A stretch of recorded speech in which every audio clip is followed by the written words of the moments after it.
এরপর আবু যর আল গিফারি আল্লাহর পবিত্র ঘরের দিকে অগ্রসর হন। কুরাইশদের সামনে প্রকাশ্যে আল্লাহর উপর বিশ্বাস ঘোষণা করেন আর পবিত্র কুরআনের আয়াত তিলাওয়াত করতে থাকেন। এসব দেখে কুরাইশরা তাকে আক্রমণ করে। সেখানে উপস্থিত কিছু ইসলাম গ্রহণকারী যুবক সাদ ইবনে আবি ওয়াক্কাস, আব্দুর রহমান ইবনে আউফ, আব্দুল্লাহ ইবনে মাসুদ আর জাফর ইবনে আবু তালিব তাকে রক্ষা করে আর সেখান থেকে দূরে সরিয়ে নিয়ে যায়। যদি গিফার গোত্রের বহু ঈশ্বরবাদীদের বাণিজ্য হারানোর ভয় না থাকতো তাহলে তারা আবু যরকে মেরেই ফেলত। আর এভাবেই আবু যর গিফারি ধীরে ধীরে কুরাইশদের চোখের কাঁটাতে আর ক্রোধে পরিণত হয়ে পড়লেন। ওনাকে খুব বাজেভাবে আঘাত করেছেন। আপনার সাথে তারা যা করেছেন তা কোনোভাবেই ঠিক হয়নি। আল্লাহর কসম, ইসলামের স্বার্থে আমি এত মার খেয়ে আঘাত পেয়েও অনেক খুশি। যখন আব্বাস সিরিয়ার কাফেলার কথা উল্লেখ করেছিলেন তখন তারা হতবাক হয়ে গিয়েছিলেন। কুরাইশরা তাদের বাণিজ্য সফরকে ঝুঁকিতে ফেলতে চায় না। ভাই আমার, আমাকে কিছু আয়াত পড়ে শোনাতে পারবেন যা আমাদের প্রিয় রাসূল আপনাদেরকে শুনিয়েছেন? সাল্লাল্লাহু আলাইহি ওয়াসাল্লাম। ও হচ্ছে আব্দুল্লাহ ইবনে মাসউদ। ওর তেলাওয়াত যেমন সুন্দর, আয়াত মনে রাখার ক্ষমতা ওর। তেলাওয়াত করুন আব্দুল্লাহ। বিসমিল্লাহির রহমানির রহিম। আলিফ লাম রা। এটি একটি গ্রন্থ যা আমি আপনার প্রতি নাজিল করেছি, যাতে আপনি মানুষকে অন্ধকার থেকে আলোর দিকে বের করে আনেন। পরাক্রান্ত প্রশংসার যোগ্য পালনকর্তার নির্দেশে তারই পথের দিকে। তিনি আল্লাহ, যিনি নভমণ্ডল ও ভূমণ্ডলের সব কিছুর মালিক। কাফেরদের জন্য বিপদ রয়েছে, রয়েছে কঠোর আযাব। যারা পরকালের চাইতে পার্থিব জীবনকে পছন্দ করে, আল্লাহর পথে বাধা দান করে এবং তাতে বক্রতা অন্বেষণ করে, তারা পথ ভুল করে অনেক দূরে পড়ে আছে। কি করলে সালমান? তুমি সত্য ধর্মের সন্ধানে বের হয়ে শেষ পর্যন্ত একজন চিত্তদাস হয়েছ। আমি আমার গবাদি পশুগুলো কাফেলাদের কাছে দিয়ে দিয়েছি। এই কারণেই তারা আমাকে এই শহরে ঢুকতে সাহায্য করেছে, যে শহরে আল্লাহর নবী আছেন। আমার শহরে তোমার আগমনের অপেক্ষায় আছি। আমি এখানে আসার জন্য পুরোপুরি বেরিয়ে এসেছি। শেষ পর্যন্ত বিক্রি হয়েছি ইয়াসরিব শহরের এক ইহুদির কাছে। তাকে দেখার সৌভাগ্য যদি আমার হয়, তাহলে আমার সব পরিশ্রম সফল হবে। গোত্র প্রধানেরা একত্রিত হয়ে বিষয়টা নিয়ে আলোচনা করেছেন, তবুও কোনো সিদ্ধান্তে আসেনি। মুহাম্মাদের ব্যাপারে তোমার মতামত কি? সে আসলে এমন কিছু বলছে যা নিয়ে ঠাট্টা আর উপহাস করা উচিত। আমাদের উচিত মোহাম্মদের ধর্মকে আর তার অনুসারীদেরকে অপমান অপদস্থ করা। আমার ধারণা এটা হাসিম গোত্রের একটা চক্রান্ত। কুরাইশ আর মক্কার নেতৃত্ব, যাতে করে তারা আবার পুনরুদ্ধার করতে পারে। তারপর তারা সমস্ত আরব শাসন করবে। কিন্তু এটা হতে দেব না যতদিন আমি বেঁচে আছি। তার বেশিরভাগ অনুসারীরাই দুর্বল দাস প্রকৃতির, তাই তাদেরকে নির্যাতন করে আমাদের ধর্মে ফিরিয়ে আনা মোটেও কঠিন হবে না। আমাদের দাস দাসীরা আর কখনোই আমাদের সম্মান করবে না, আর শীঘ্রই মোহাম্মদের ডাকে তারাও একত্রে সাড়া দেবে, আমাদের বিরুদ্ধে বিদ্রোহ শুরু করবে। দাসটা হয়ে যাবে মনিব, আর মনিব হয়ে যাবে দাস। ভয়াবহ ব্যাপার হলো যখন আরবের দাসেরা আমাদের সম্মান করবে না আর আমরা আমাদের মান মর্যাদার নেতৃত্ব হারাবো, তখন কেউ আমাদের আর মনিব মানবে না, আর তারা বলবে আমরা তাদের ধর্মের বিরুদ্ধে যাচ্ছি।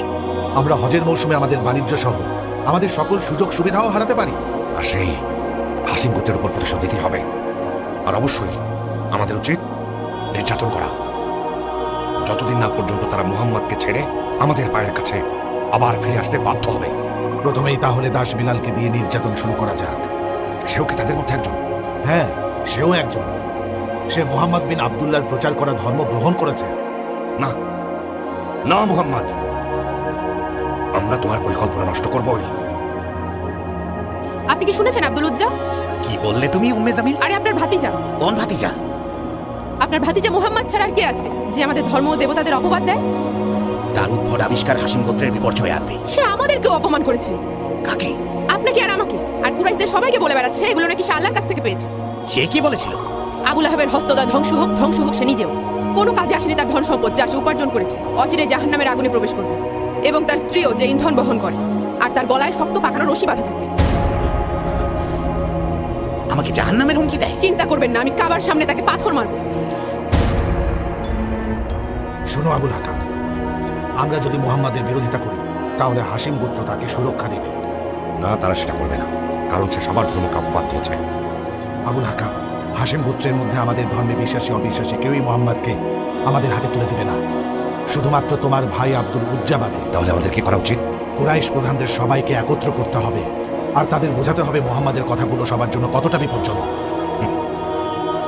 আমি তাদের আত্মীয়তার সম্পর্ক নিয়ে ভয় পাচ্ছি, বিশেষ করে তাদের ছেলেরা, চাচাতো ভাই, চাচা আর দাস দাসীরা সবাই যেভাবে একে একে নতুন ধর্মকে আলিঙ্গন করছে।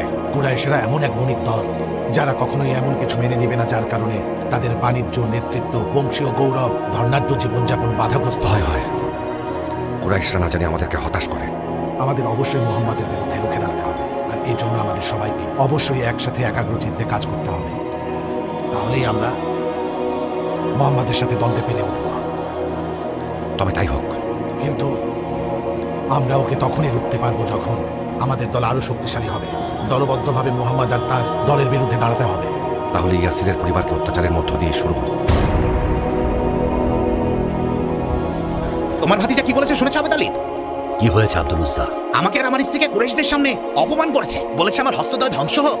কোনো কাজেই আসেনি তার ধন সম্পদ আর উপার্জন। কে বললো এটা? এটি উপেক্ষা করো আব্দুল উজ্জা, এবং দয়া করে আমার কথা শোনো। কি বলবে বলো আবু তালিব। নেতৃত্বের জন্য কখনো বিবাদ করিনি। আমার বাবা আমাকে এই নেতৃত্ব হস্তান্তর করে গেছেন। হাসিম গোত্র তো একমত হয়েছিল। আমি তোমাদের না জানিয়ে কখনো কিছু করিনি। আমি আমার জীবনের গুরুত্বপূর্ণ সময় নষ্ট করেছি তোমাদের গৌরব আর মর্যাদা রক্ষার্থে, যখন তোমরা শুধুমাত্র টাকা রোজগারে আর বাণিজ্যে খুবই ব্যস্ত ছিলে। আর এ কারণেই আমার অধিকার আছে তোমাদেরকে বলার যেন তোমরা তোমাদের মুহাম্মাদের শত্রুদের পক্ষ নিয়ে ওকে কোনোভাবেই দূরে ঠেলে দিও না, বরং ওর পাশে থাকো তোমরা। ছি আবু তালিব ছি। কুরাইশটা কি আমাদের শান্তিতে থাকতে দিবে? কাবার মালিকের শপথ, তারা আমাদের মক্কার সীমানার বাইরে বের করে দিবে। তারা আমাদের বাড়ি ঘরও কিনে নেবে। তুমি কি বলতে পারো কোথা থেকে তোমার ভাতিজাই ধর্ম নিয়ে এসেছে? পূর্বসূরীদের ধর্ম সে মানছে না, আর তুমি বলছো তার পাশে থাকতে? এটা কিভাবে সম্ভব? কিভাবে? এত কিছুর পর আবু তালিব আমার কি করা উচিত বলো? আমি কিছু বলতে চাই আব্বা। বলো পুত্র জাফর। মোহাম্মদ যখন কুরাইশদের একত্রিত করে প্রকাশ্যে ধর্মে দাওয়া দিচ্ছিল, তখন কেউ কিছু না বললেও আমার চাচা আব্দুল উজ্জা চিৎকার করে বলছিলেন, সর্বনাশ হোক তোমার। এই কথা বলার জন্য ডেকেছ? আচ্ছা, ও ধ্বংস হোক, সাথে ওর ধর্ম। এভাবে সে আমাকে জবাব দিল? সে জবাব দেয়নি, আর কখনো সে জবাব দেবেও না। তাহলে কে দিয়েছে? মহান আল্লাহ আপনার জবাব দিয়েছেন আয়াতের মাধ্যমে, যেটা জান্নাত থেকে এসেছে। আর শেষ বিচারের দিন পর্যন্ত সেই আয়াত আপনার ঘাড়ে লটকে থাকবে। আমার পক্ষ থেকে তার জন্য শুধু অভিশাপই থাকবে।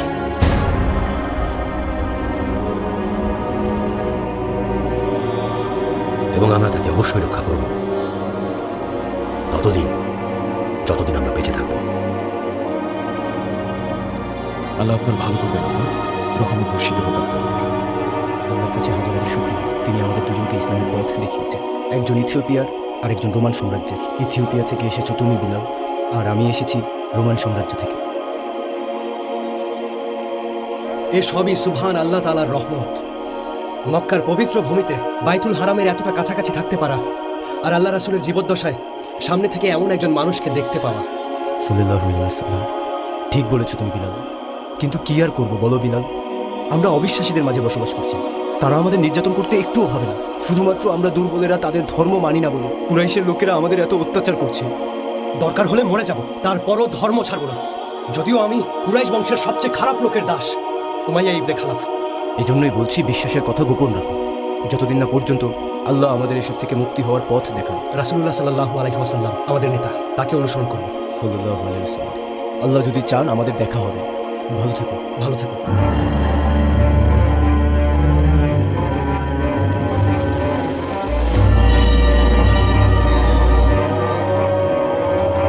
আরে নফেল চাচা, স্বাগত, আপনি ভেতরে আসুন। এত খুশি হওয়ার কিছু নেই। সবাই আমাকে কুরাইশের সিংহ বলে ডাকে। কাবার মালিকের কসম সবাই, তোমাকে আমি ছাড়বো না।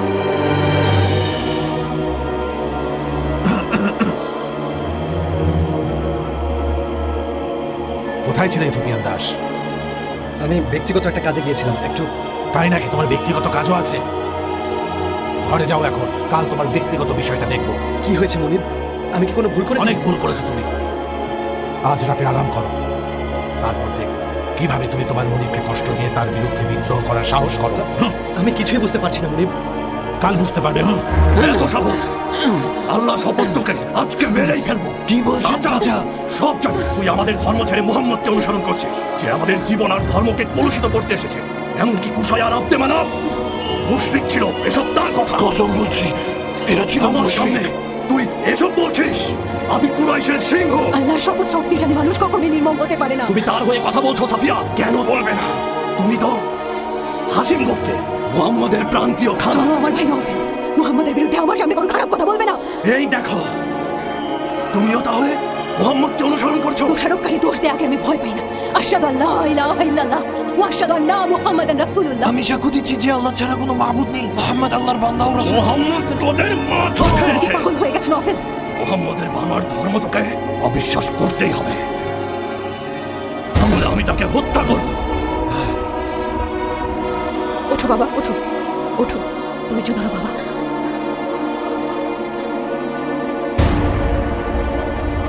ইয়াসিরের পরিবার আর তার ছেলে আম্মারের মুহাম্মাদের ধর্ম বিশ্বাস করা বন্ধ করতে হবে। তা না হলে আমার নাম আবুল হাকাম না, অন্য কিছু। মুসা নবী বললেন, যদি তোমরা ও জমিনের সকলে কুফরি করো তাহলে নিশ্চয়ই আল্লাহ অমুখাপেক্ষী প্রশংসিত। তোমাদের কাছে কি তোমাদের পূর্বেকার লোকদের খবর পৌঁছায়নি? হযরত নূহ, আদ আর সামুদ সম্প্রদায়ের আর তাদের পরবর্তীদের তাদের সম্পর্কে আল্লাহ ছাড়া কেউই জানে না। রাসূলগণ তাদের কাছে স্পষ্ট নির্দেশনা সমূহ নিয়ে এসেছিল, তখন তারা নিজেদের